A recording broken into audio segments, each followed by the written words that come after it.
everybody, and welcome back to my shipbuilding series. Today we're taking a look, finally, at my Vesta. And I'm literally going to start by taking a look at it, because look at it. It's a really pretty ship. I really like how it looks. And I used this ship for probably a whole year. I got it right at launch and I used it up till like the launch of the ship, obviously, not the launch of the game. And I used the ship exclusively till about December of last year when I got an OBE, some rep gear so I could use my ambassador, and I got a fleet find. But it still, for the longest time, was my main ship that I used.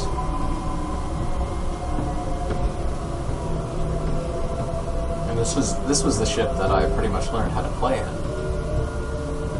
And it was what got me through till I got good enough to start actually building good cruisers. I did end up with a build that's not what I have here, but it was a more standard Vesta build, because it was my only good ship. I didn't have lots of good consoles, so I did go with the 3-piece set, and I made a beast out of this thing. And it's still a beast. Well, it's nowhere near as much of a beast as it used to be with those aux cannons and all, but I'll show you what I came up with here. And of course, as most of these ships have been, it carries a bit of a theme.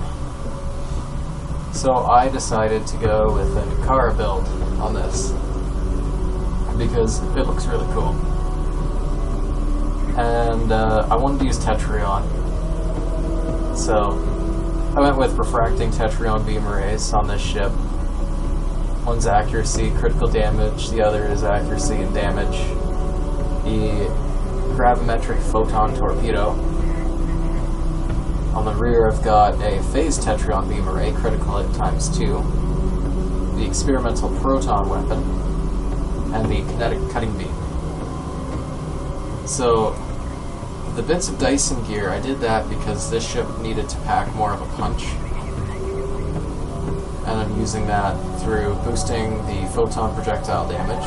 You get a 22.9% boost from the 2-piece set, plus 3% critical chance, and you can use fire at will, which I don't have on this ship, but if I did I could, with the experimental Proton weapon. And I needed the 3%, or the 3-piece bonus as well, which gives you 10% critical chance with photon projectile weapons and 10% critical severity. That's what I really needed to get in here.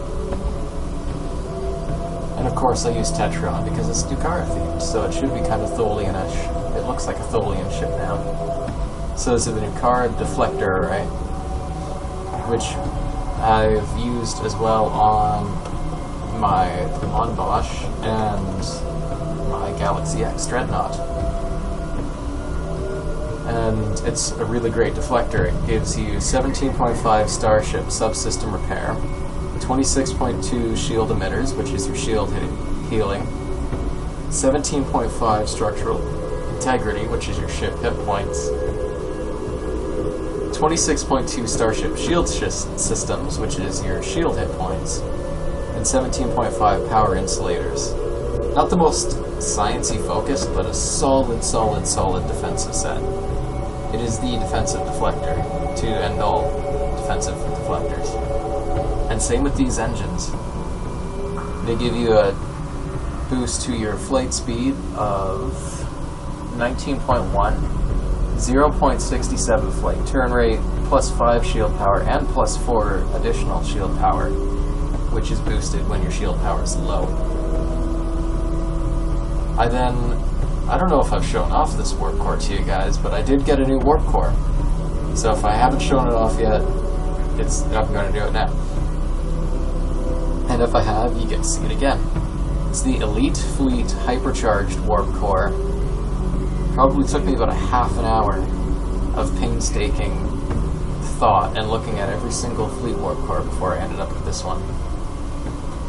And what it does is it gives you additional engine power, which in this setup it's +3. It increases at low engine power. Additional auxiliary, right now it's giving 4.5. Your auxiliary and engine power can go up to 130. It gives 17.5 to warp core efficiency, which was one of the big reasons behind getting it. That and I wanted a hypercharged warp core. It adds 7.5% of your weapons power to your auxiliary power as bonus power. That's reason 2 why I got it. I didn't really want auxiliary, I would have preferred shields, but had to compromise somewhere, and this, because it's such a large boost, does allow me to floor my auxiliary power levels, and it has worked out real nicely. It gives 3.5% all damage for each subsystem with 75 or more power. So I've refitted recently my Mon Bosch, today in fact, and it's using this warp core, and it's got weapons, shields, and engines above 75, so it's getting a nice damage boost. I got those beam arrays, all of them, in the range of 900 to 1000 DPS.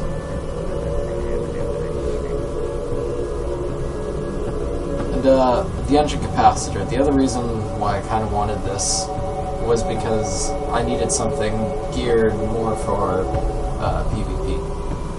And I did build a PvP ship too, which I'd like to show you guys in a later series. In fact, I've built one that's definitely PvP quality and a second that might be.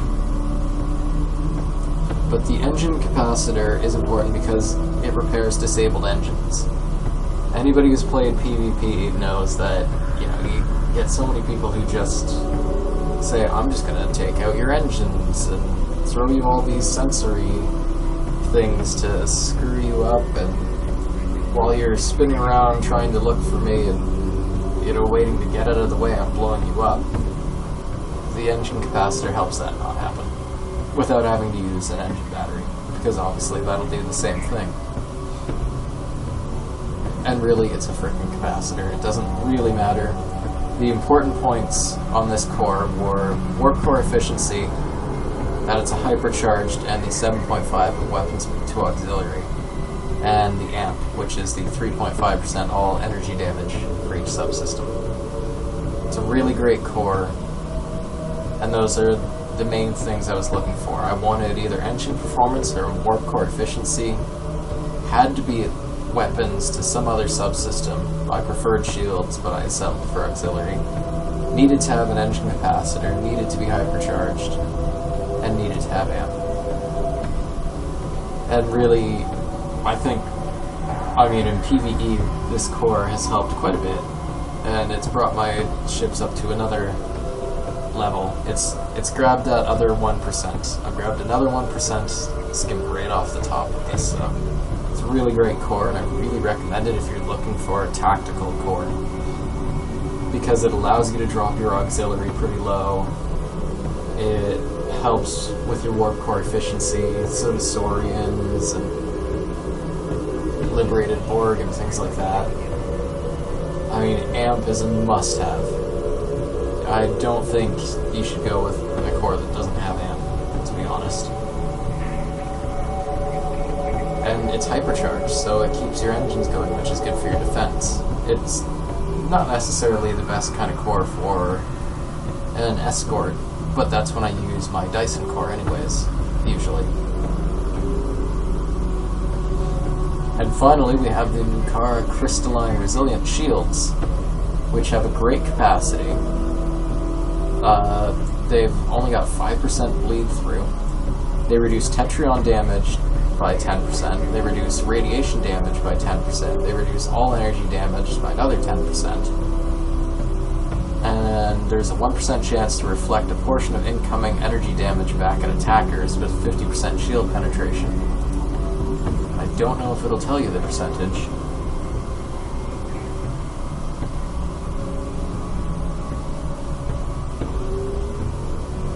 No, it doesn't.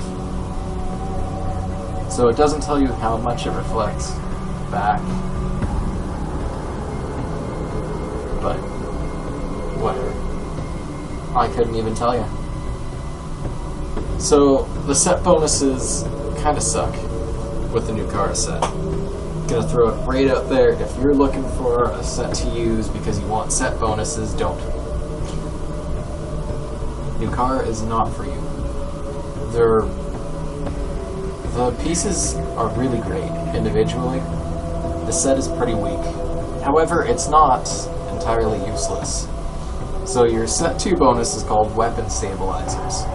It boosts all weapon damage. Doesn't matter what it is. You can put a beam, rainbow boat with that. It would boost every single beam or cannon or torpedo or mine or all of them if you had that. I don't know why you would build like that if you're watching these videos, but hey, let's say you did anyways. It'll boost all your damage by a pitiful amount, but it's something. Now, the weapon stabilizers is kinda useful, kinda not. It automatically removes weapon disabled conditions after 3 seconds. Good against Tholians, good against, you know, somebody who might, for some reason, target your weapon system. Subsystem targeting isn't really rampant anywhere in the game, and it's not very useful. And it's after 3 seconds. It's a difference of about 2. So you can pretty much write off the 2-piece bonus, and the 3-piece is an unstable Tetrion lattice. It's got a 3-minute recharge, so it's pretty much the same as the refracting Tetrion cascade. And it does 7.8k of Tetrion damage, but at 43 DPS to the initial target. And then it does the same amount to foes within 5 kilometers of the target. It shuts down your weapon stabilizers for 30 seconds, though. But to your targets... Oh no, these are all just my... and then after that, it's all from my traits and other bonuses. So, it's the refracting Tetrion cascade, but it removes the 2-piece set bonus. Like, that's really horrible. I know this was one of the first sets, and the stats on them are pretty good. You know, Cryptic is still getting a feel for how to make the set bonuses better and worthwhile. And they're all still hit or miss. But that one was definitely a miss. Really great set. It looks really good. It performs great. It is probably the best defensive set you can have, which is probably a good thing for a science ship. But the bonuses are just, you don't need them. I don't really ever use them, you know? It's kinda silly. Oh, on the console front, there's the tachyonetic converter, enhanced neutronium alloy plus turn, bioneural infusion circuits, a new car particle converter, because again it is the new car set. And I did try this with the 3-piece, the second 3-piece new car set, which gives you the hyper-dual refracting Tetrion beam bank and the Bakura mine launcher. As you can see, it's a good beam. It's found its place on my shuttle. There's just too much of a damage loss with this ship. It's really, like, forward facing, you get okay bits of damage, but it's better for broadsiding, and it's a single target kind of ship anyways. So, you know, I can't take advantage of the rear weapons with FA and have stuff behind me getting hit while stuff in front of me is getting hit.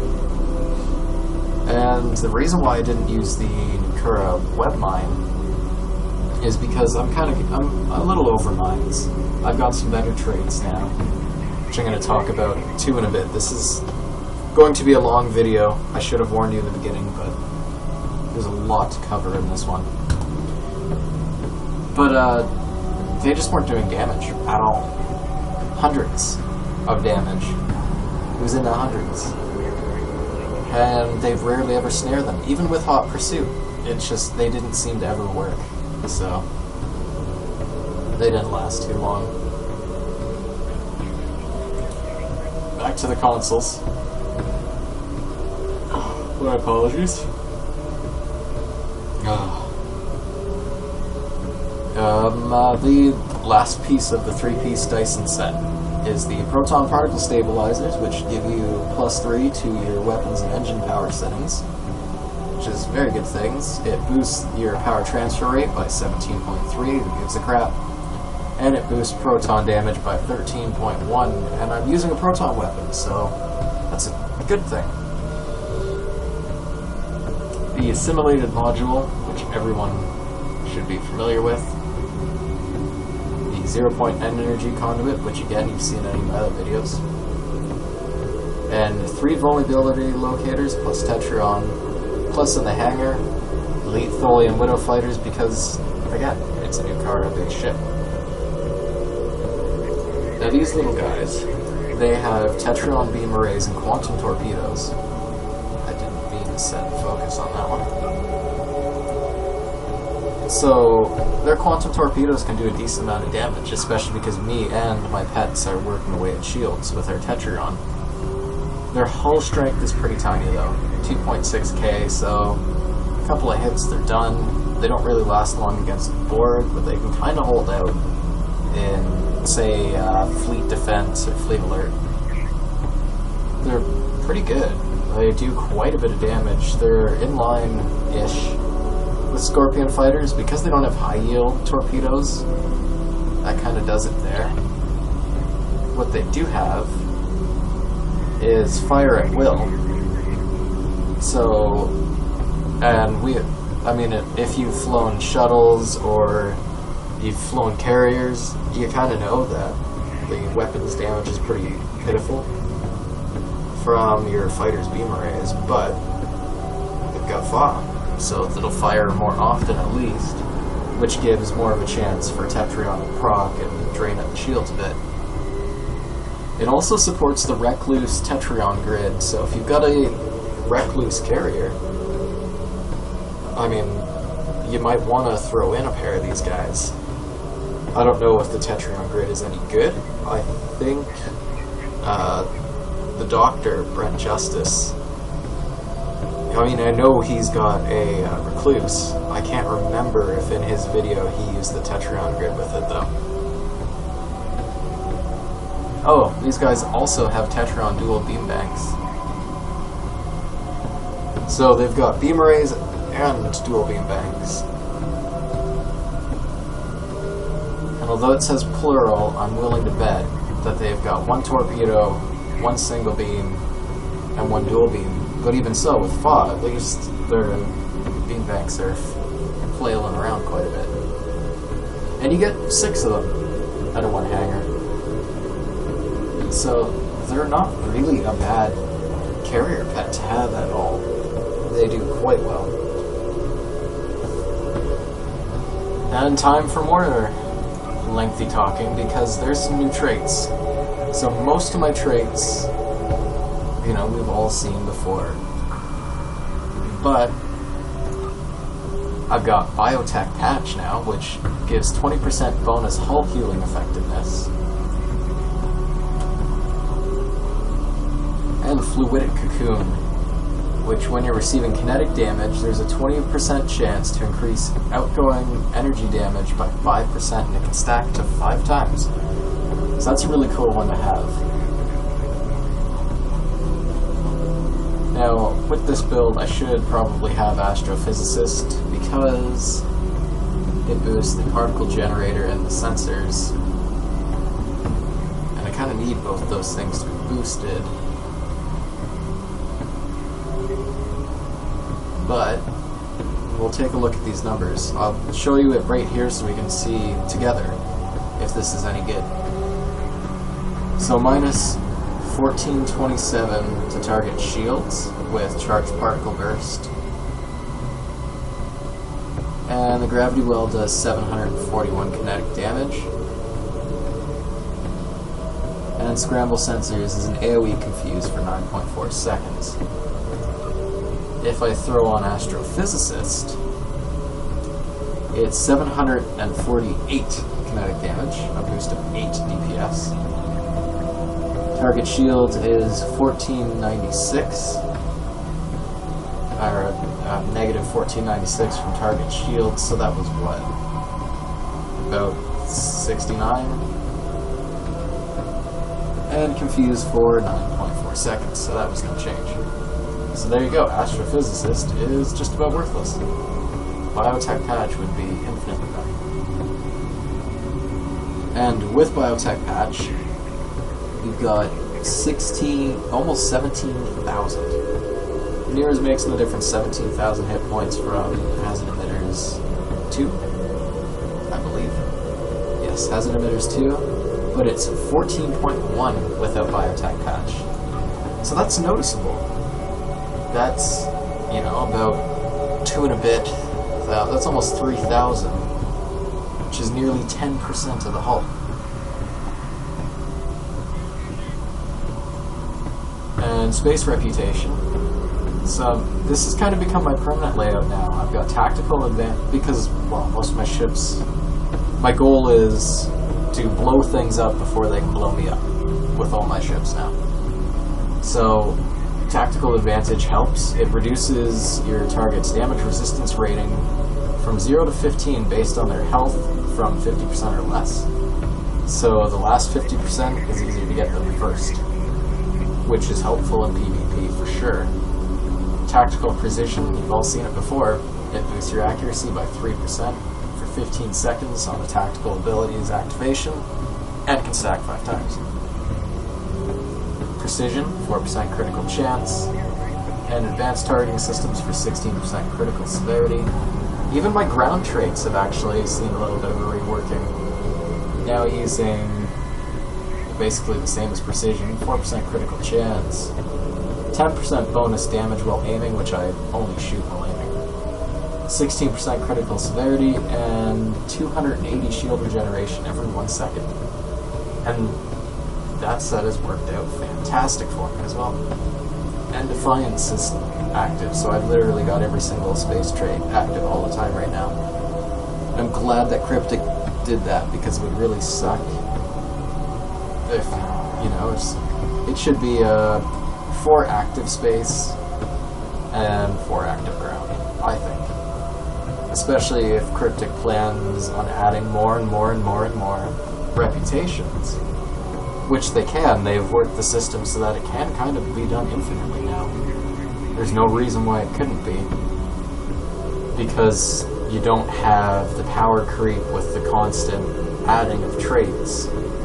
You just got more diversity the more you add. More diversity with gear, more diversity with enemies, more diversity with how you earn dilithium, I guess you could say. More diversity with your traits, more diversity with your weapons. It allows you to, you know, set up a lot of different ships in a lot of different ways, which is a bonus to the people like me who own a lot of ships and like to own a lot of ships. It's really smart on Cryptic because it brings more purpose to having a lot of them.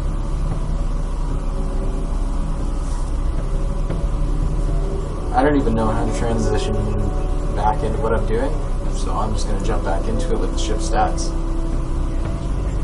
Now the Vesta's got a crew complement of 750.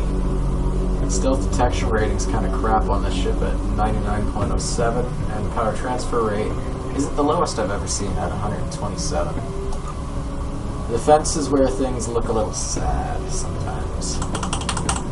Bonus defense rating is 57.7, which is pretty low for my ships. The hull is the lowest of all my ships at 39,201. The hull repair rate is also very low at 155.4% per minute. The shield regeneration rate, however, is pretty good.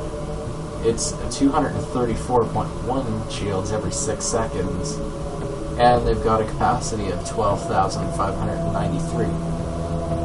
So, I'd say 230 is kind of the cutoff for shields regenerate, although I've seen lower ones work it fine in some instances. As you'll see with my Odyssey, I've been working on doing it's right now got the 3-piece shield, engine, and deflector from the counter command. And the shield from that is a covariant, so it doesn't regenerate at all. but it works most of the time. It's not so great against the Borg or the Voth, but it works in fleet defense. Oh, I'm sorry. And it also works quite well in the battle zone. Resistances on this ship are getting to be what I'd call like the standard, but the low end of the standard of what I can do. It's 23.7 for kinetic and 26.1 all damage. Except Polaron. Anybody who ever wants to beat me in PvP, your best shot is using Polaron, because I've got 1% less resistance on it. And I don't think any of my shields that aren't adaptive or deal with all damage actually deal with Polaron. So there you go. Identified a weakness on all of my ships. Now the attack stats on that ship are quite good. It's got a bonus accuracy of 25. The crit chance is 19.7 and crit severity is 113%. And again, it needed that punch.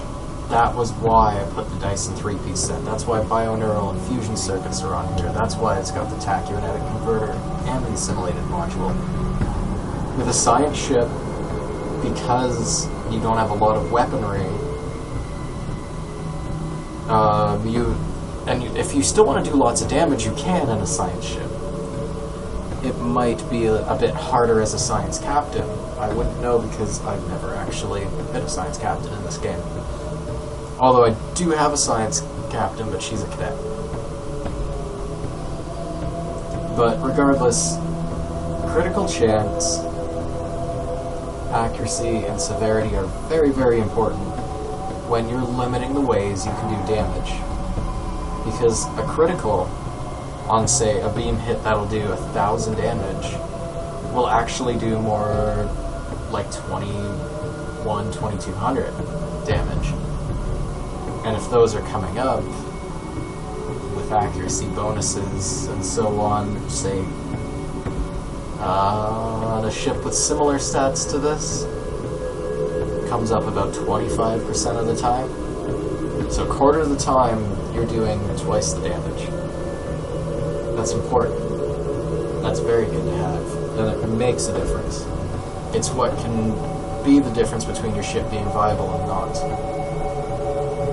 Because if you've got a crit chance of exactly nothing, you know, you're barely ever doing criticals, then you gotta pump out the damage purely from your weapons being super powerful. And they've got to be firing a lot. And you can't do that on a science ship. Because unfortunately, not only are you slapped in the face with a hull of nothing, you get the weakest hull in the game. Yeah.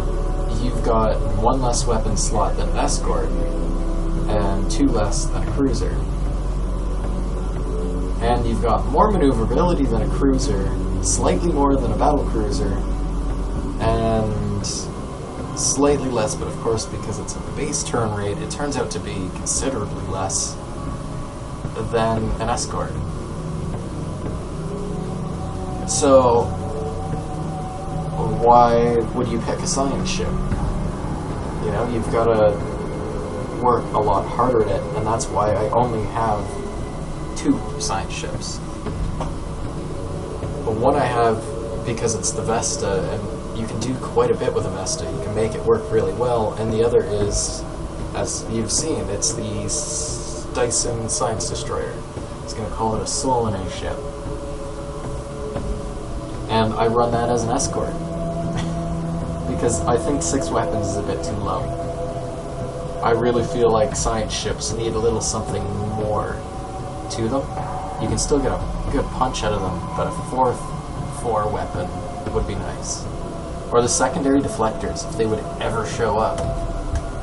That, you know, the Dyson was supposed to launch. I mean, secondary deflectors could do it. If I could throw a secondary deflector on here that boosted my weapons damage, that would be awesome. Or my targeting. But we don't have those yet. And the hangar pets help.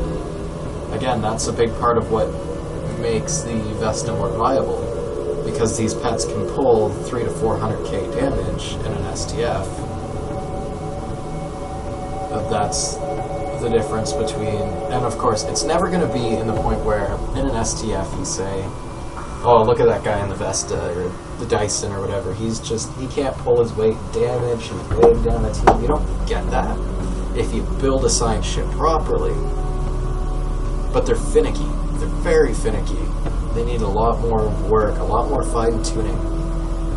You know, the reason why I turned this into such a killer Vesta and something that would rival some of the best cruisers and escorts I've seen, and still being true to a Vesta, is because I'd spent a year living with it. And I had to figure out every single way of making it defensive, and it built up a defensive gameplay in me that I've had to kind of work away. As I'm pretty sure has been evident in my videos, they just kind of keep getting a bit more tactical, a bit more offensive orientated. The traits are turning away from defense. You have to play very defensively, or sometimes with a science ship. And I don't even know if in this current layout this is going to work, but I'm hoping it does. And I mean, a point about my movement, the flight speed is good, 31.31, but the turn rate is 29.5 degrees per second, whereas my Defiant or my Heck would probably be more around 35, even up as much as 40. And a battle cruiser would be at around 27, 26, and a normal cruiser at about 20. It turns pretty nicely. It's not a bad flying ship. Maneuvers about quite well. It looks good while it does it. And there's some inertia to it. There's not a huge amount, and because it's got such a good crew, I mean, if you consider this ship's got 750 crew members, it's fairly sizable, and it's got just enough inertia to kind of toss it about a little bit as you cut power. Then, you know, the turn rate starts to look pretty good. But you'd say with 750 crew, why is the hull repair rate 155? On my Defiant, it's about 150. So, again, it's another smack in the face for flying a science ship, I think.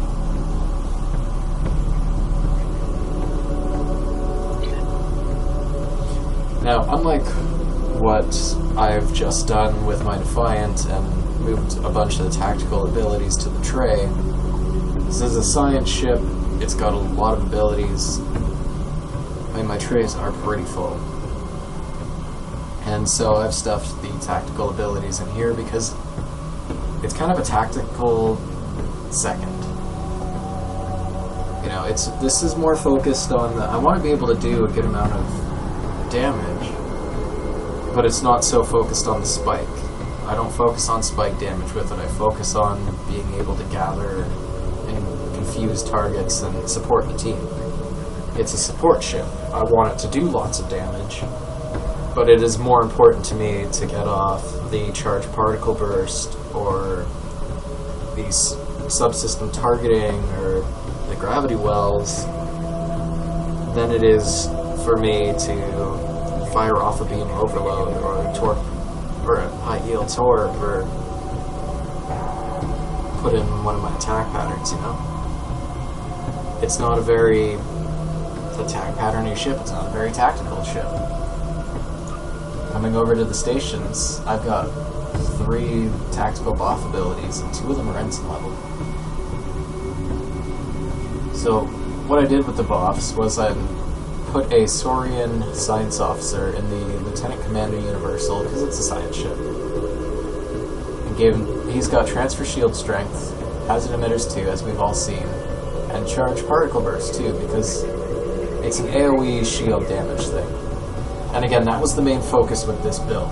Shields. Bring shields down so I can get my torps at it, I can get my high yield torps at it, I can collect them together and take out their shields and have enemies attack each other. And it's an STF support ship. And it's actually never seen battle in the Undine Battle Zone, which is what I will be recording right after this, so we'll see how that goes. For the Ensign Station, got Torpedo High Yield. And in fact, or no, I don't have High Yield 1 on a human. Never mind. Or a Saurian. I've got my Romulan in here with Attack Team 1 and Beam Overload 2. Because I needed that critical severity and stuff more than I needed FA, really. Got my Liberated Borg, Emergency Power to Shields 1 and 2. And a Vulcan Science Officer with Polarized Hull, Science Team 2, Scramble Sensors 2, and Gravity Well 3, which is why she's on here. Because Gravity Well 3 is important. That's what this whole ship is built around. And it's always been what this ship has been built around, and it's what science ships are built around, because Gravity Well is the cream of the crop for science abilities. It doesn't do much kinetic damage anymore. It can't really be boosted with particle generators and stuff as it used to be. When I first got this ship, I mean, my Gravity Wells were badass. Now they're okay. But the ship, actually the ship isn't more badass either. So the ship's kind of dulled out over time, but it's themed and it's a different experience, and that's why I like it.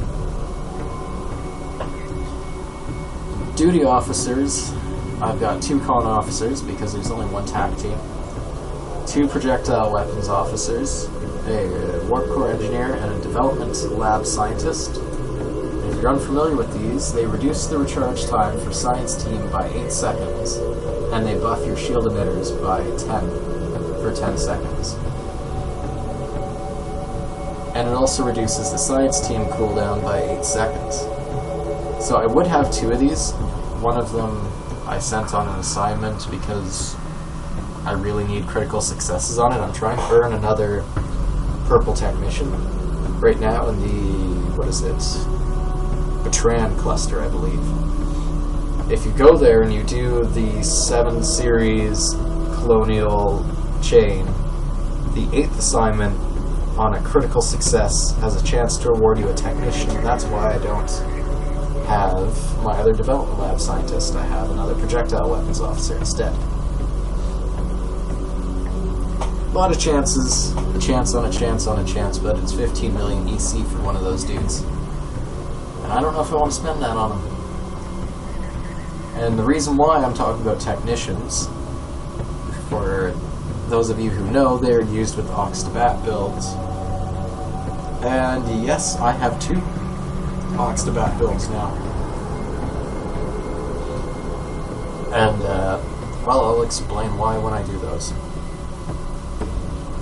That's for a different video, though.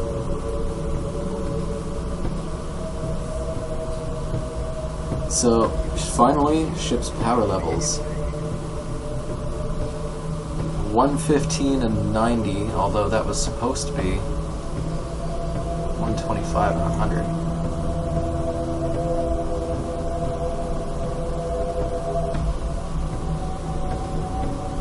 $71 and 30,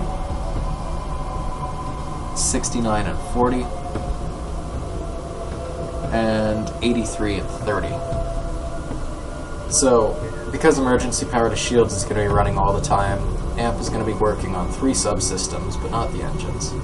I could probably get it on all 4, but auxiliary power is more important than engine power with this ship in its current configuration.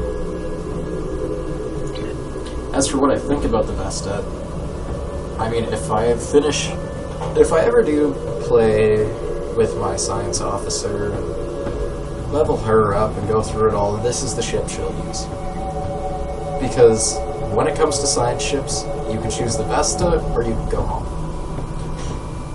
But it's really the only choice. I mean, the Intrepid is kind of cool. You can get a fleet version of it, and then you can go, yay, I'm flying around in Voyager, and Voyager was a nice ship, and it looks good, but it's way too science-focused. I think it's even more science-focused than this ship in its current configuration is. There's the Dysons, which no. Because if you don't have it from the free event, it ain't worth buying. And really, it ain't. Like, it's not a bad ship, and there's a whole bunch of things you can do with it. You can turn it into an escort, or it can add some more versatility to a science officer, but again, I wouldn't pay for it. Then there's the Obelisk, which is a carrier, but it's more sciencey, and same with the Recluse. But they're both low-buy ships. So, and would I spend 800 low-buy on either of those ships? No. I don't like flying the Ob at all. I have the base one. And the reason why you haven't seen it in a video yet, because it has been built for quite a long time, is because I don't like flying it.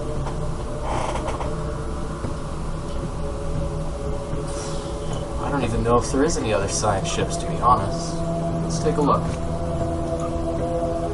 And I'll only look through the Federation because, well, you'd never be a science officer as a Klingon or Romulan anyways, because it's a little silly.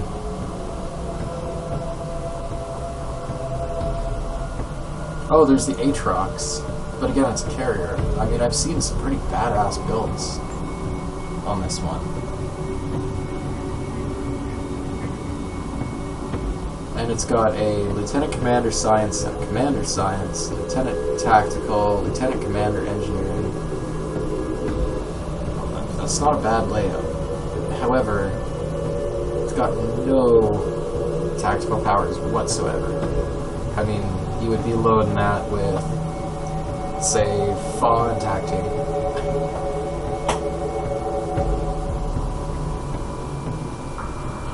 But as a science ship, it's not bad. But it's got a turn rate of 5. And the advantages it has are a bit more hull strength, about 12,000 base hull strength. It's got over 3 times the crew. It's got 2 lieutenant commanders instead of 2 lieutenants and an ensign, which is always preferable. But it's still suffering from the 3x3 weapons. It's got a lower shield modifier. And it puts out less power to the systems. Because it only does 5 to shields and 10 to auxiliary. And the Science Vesta that I'm flying does 10 to both of those. And I mean, you could go with a Science Odyssey, and that's not a bad choice at all.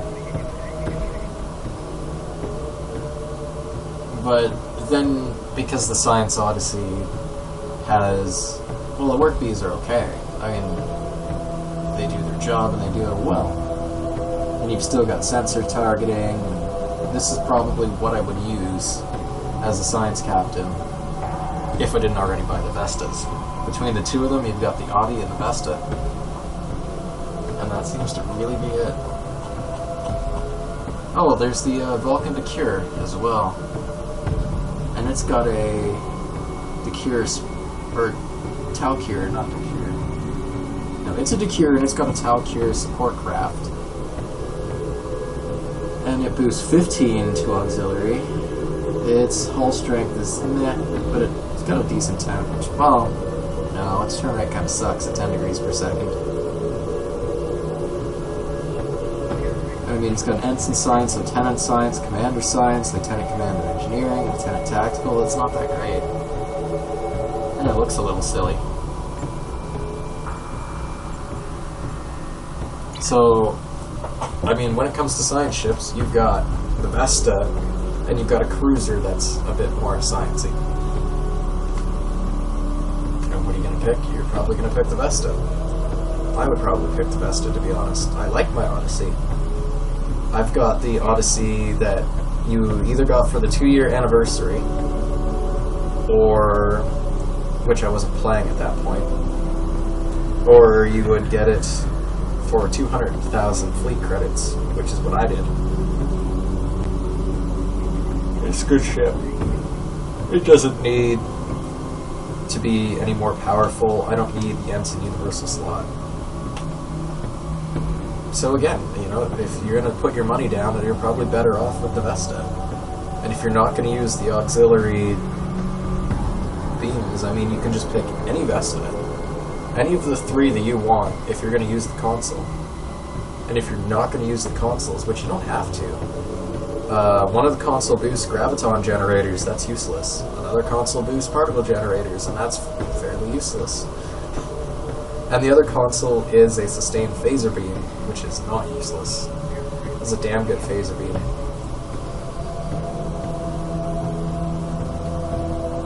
But at the same time, it only, well, it does about 900 DPS for 12 seconds, though.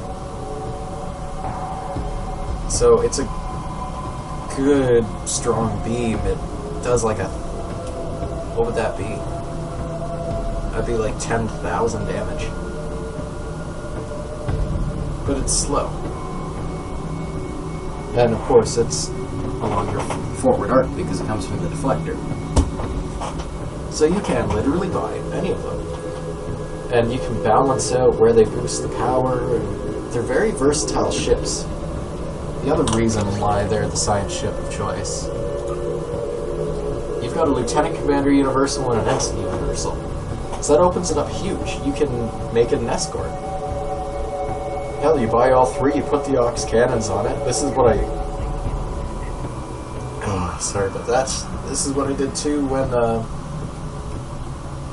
gravity wells were boosted quite well by auxiliary and particle generators, and they did a lot of damage. You can set it up as an escort and then have crushing gravity wells and just destroy everything in your forward arc. You can set it up engineering heavy. You can make it a cruiser. Well, kind of a cruiser. You can make it a good healer, that's for sure. I mean, you can do it up the exact same way as you would an Intrepid, with the Lieutenant Commander, Ensign, and Commander sciences. There's just a lot more versatility to it. It's got the same bridge layout, in fact, as the Odysseys.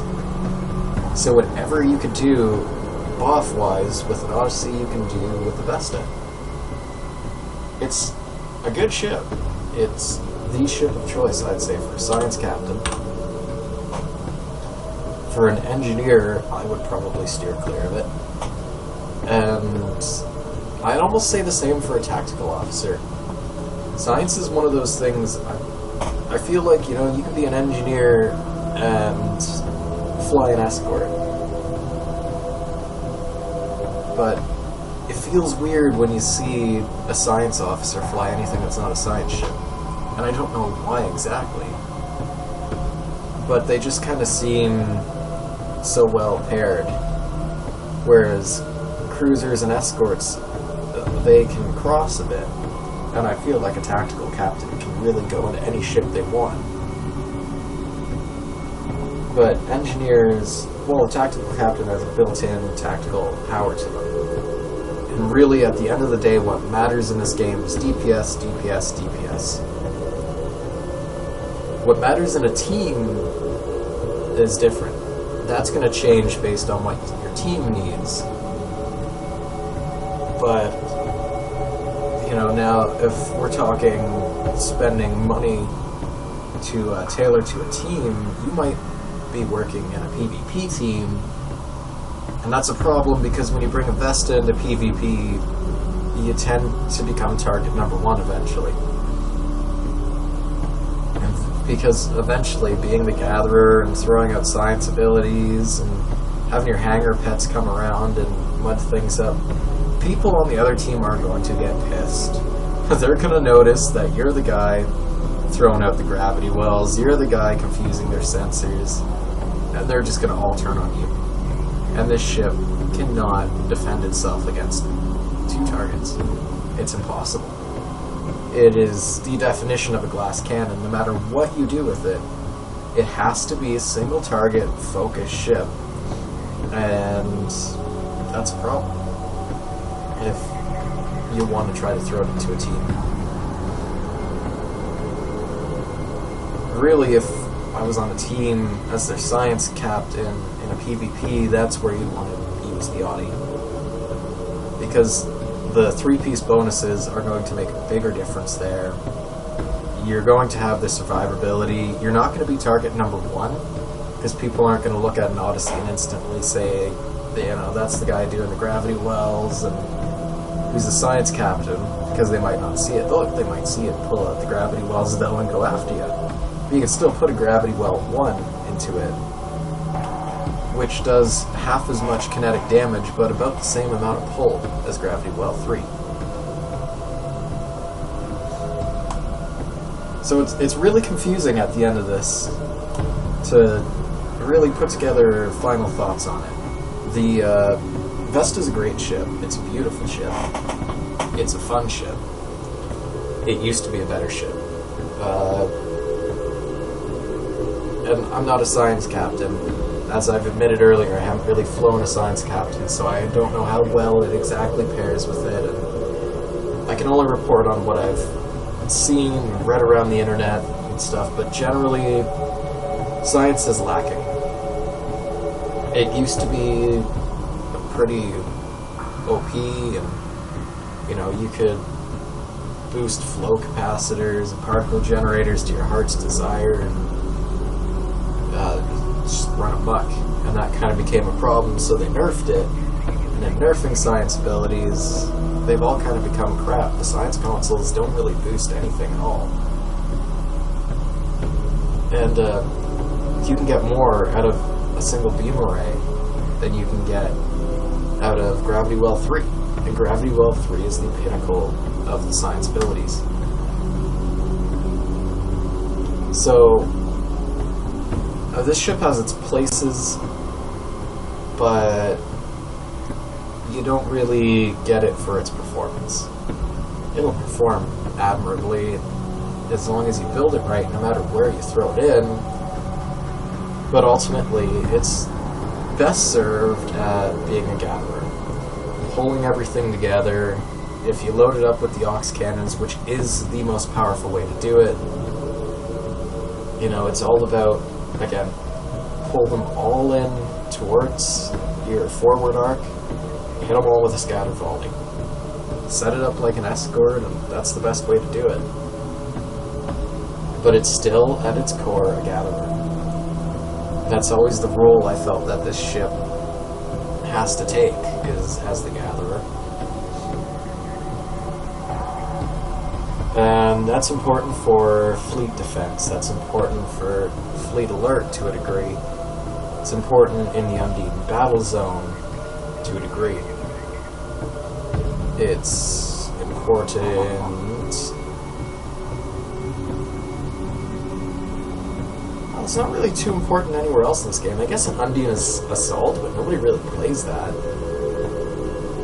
And because of its low hull healing and its low hull strength, it doesn't really get to suit well against the Borg. Like, it can take on probes and Kittimer, it can do really well at gathering up all the nanite spheres and ice, and it does hold out well against the Borg,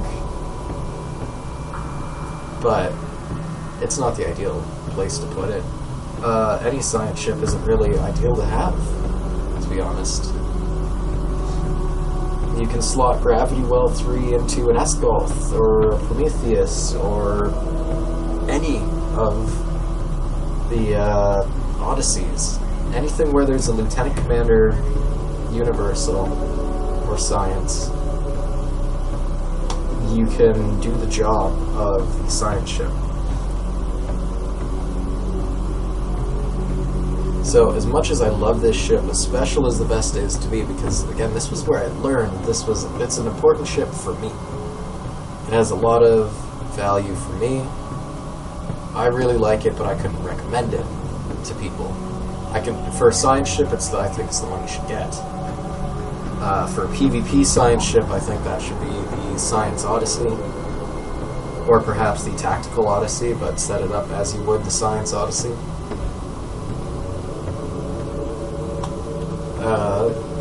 That's really it. That's all I have to say.